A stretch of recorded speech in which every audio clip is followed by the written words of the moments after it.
Hey guys, so we haven't put up a video for several months now on the Wandering Green Ghost channel. His fault. Well, yeah, there's been a lot going on. He's been messing around with his bushcraft channel.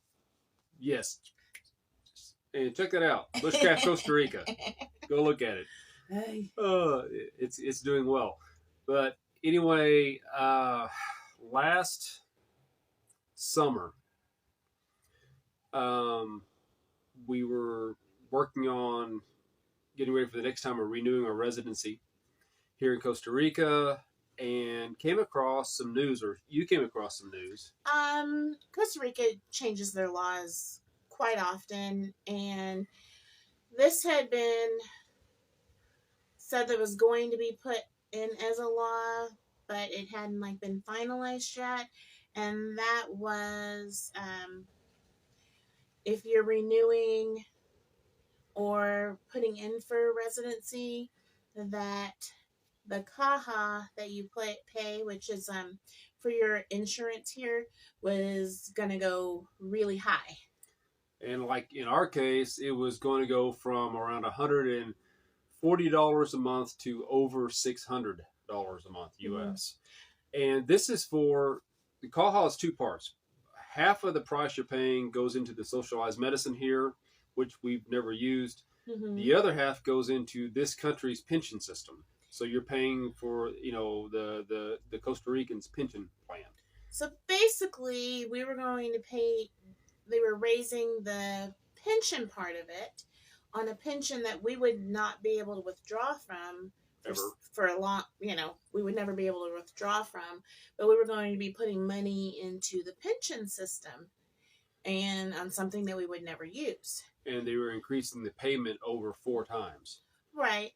And technically, because we've been residents for longer, it wasn't going to apply to us. But the reason we didn't believe that is because the last time we renewed our residency, they tried to tack on this fee. Right. For us. And we had a big thing with the lawyer and Caja to get that straightened up. And so back in August, we took a trip to Mexico. We were looking at possibly moving there for a while. Mm-hmm. And checked out Mexico. It was great. I mean, besides the police force, it was great. It is not like all the police force. We only encountered heading to the airport to Mexico City, pulled over for no reason. But right. It wasn't a big deal, but that was probably, but other than that, the policia everywhere else was fine. And Matt, like I said, and we were in the Puebla area, and I mean, it was a great trip. Mm-hmm. So we were looking at that and getting ready to sell all of our stuff here and go to Mexico. Which we didn't want to because it wasn't love ideal, it here. No. We love our landlords. We love our friends. Yeah, I mean, we're very happy. Our son here. has friends here, and here we were going to make another big move to another country. Right. Wasn't ideal. And so anyway, as we were about to get that started, one of our Costa Rican friends is like, no, you need to talk to my friend because she's a lawyer and I don't think this is right. So this lady she's a lawyer, but she's not an immigration lawyer. Mm-hmm. She spent all day with our information, calling all these people up and said, no, all you have to do is call this number. You'll get an appointment, because immigration is so swamped in Costa Rica right now. So completely swamped. Well, because of the C word, Yeah. And things were shut down. You couldn't go in. You couldn't file. So they were, not only were they swamped, they were so far behind on renewing people's residencies. Completely backed up. So now you could go to one of the local banks with an appointment, and they would have all your information ready, and you should be able to run it from there. No need for a lawyer. You just pay the administration fees and go from there. And they also took away before we would have to get a new birth certificates Oh yeah. and have them apostolized, new marriage certificate and have it apostolized, and all that paperwork would have to be renewed, apostolized, and be, what is it, 6 months? Within a 6 month Within time a frame. 6 month time. Yeah. Well, by them doing this where you could renew through the bank, they took away all of that paperwork process, and which pretty much was dumb, which they should already have had a file unless something changed, like if we got a divorce or something, you shouldn't need new paperwork.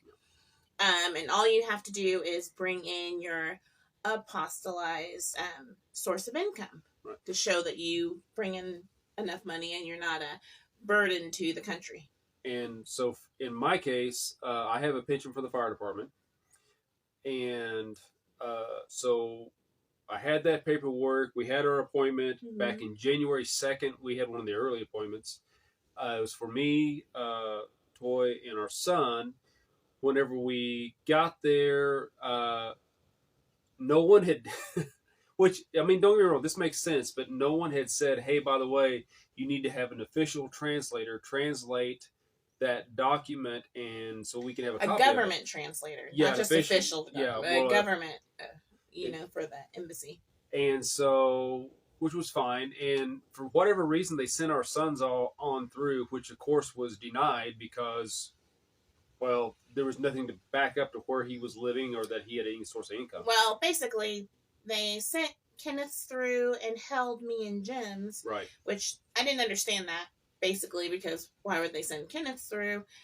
But I think it's because they thought that we were going to be back. We would get an appointment to redo it sooner, and so they just pushed his on through. Yeah, we set up.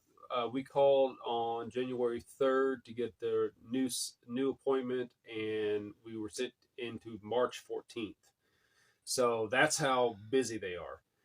So anyway, we're going back March 14th. In the meantime, I also have gone through the states, gone through the city where I used to work, had them send the letter of the pension. I had it notarized, I had it apostolized in the States, and then had it shipped down here. So now we have new paperwork. Right. And also we made a friend who is one of the few official lawyers for translation here in Costa Rica. And he did the paperwork for us, got the translation done. So we're ready for March 14th. We've got all the stuff that we need. Yeah. We were just covering all our bases just in case something else popped up. Right. But this leaves a really big concern for people who are looking to move to Costa Rica. Mm-hmm. Pensionados are not put on the new system. The new paying into the Costa Rican pension program. Right. We're not attached to the new system. However, if you are a rentista or what are the other ones? Oh, there's several. If you people who invest, you've got your own source of income coming through, or the digital nomad they're trying to push through also. Mm-hmm. Those folks, especially once you're putting in new applications, they're going to get hit with a 4 times higher rate to pay into Caja and to the pension system. So that's something that really, it needs to be addressed. Another problem that's happened in our early videos, we were put in support for Outlier Legal. They did our first residency and were great.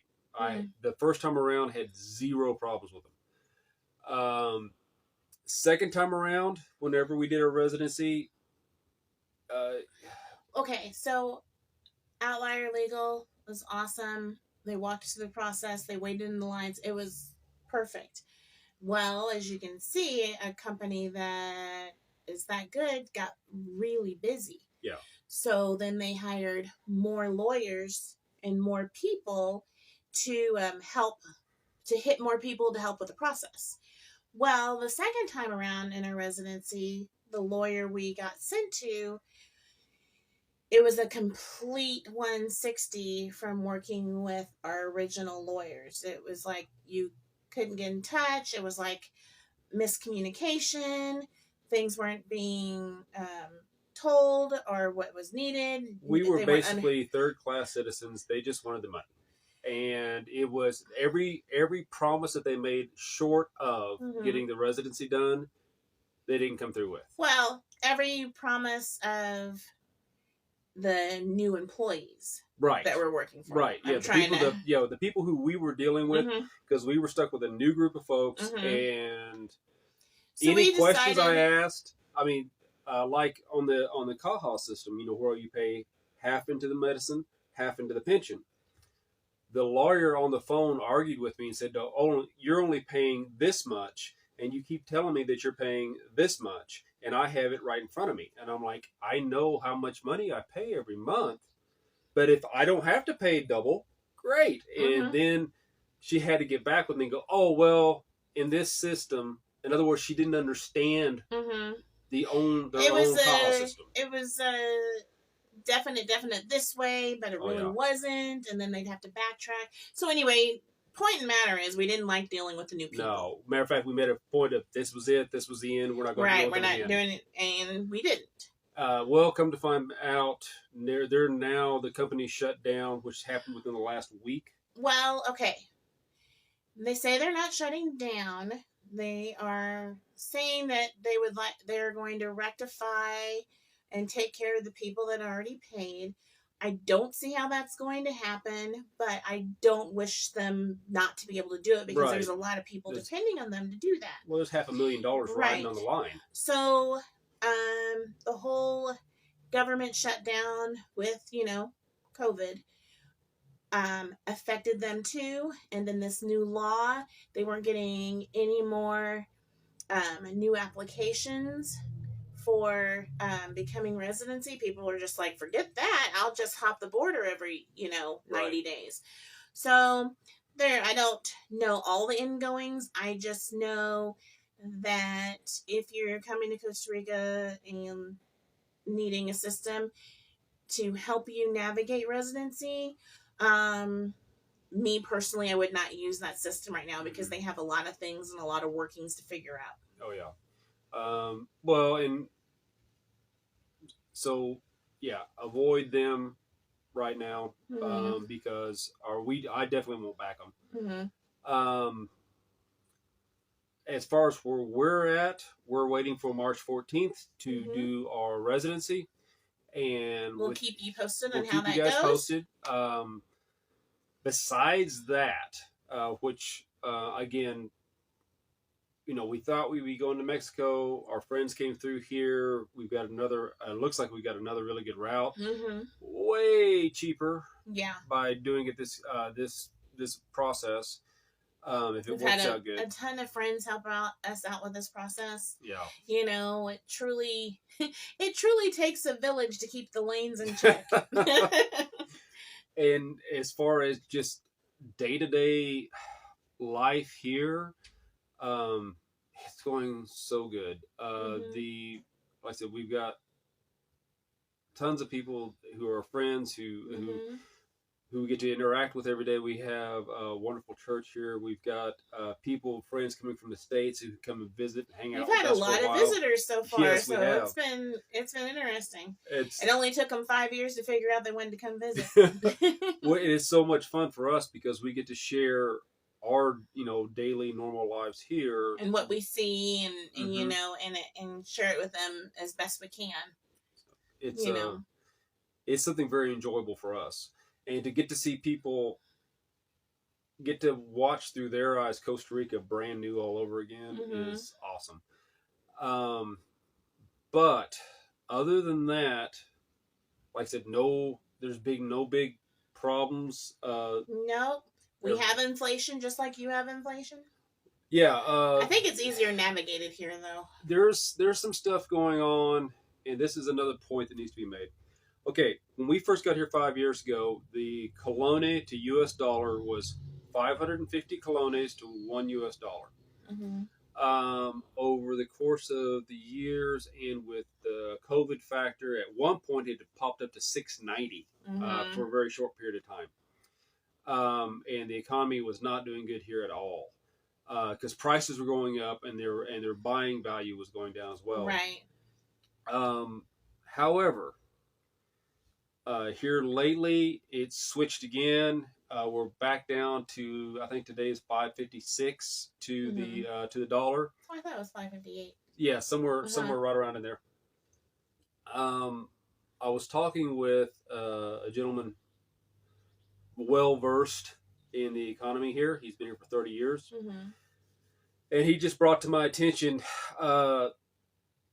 Costa Rica is got about a little over 5 million people, and their government owes $61 billion to other countries. So it basically runs out to $12,000 a person is the country's debt. When you're looking at median income,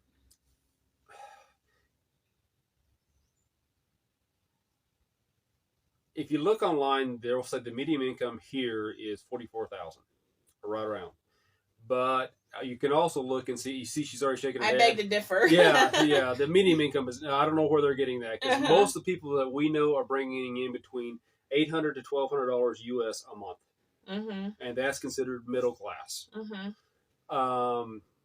So, what this gentleman was talking to me about, right now they're paying.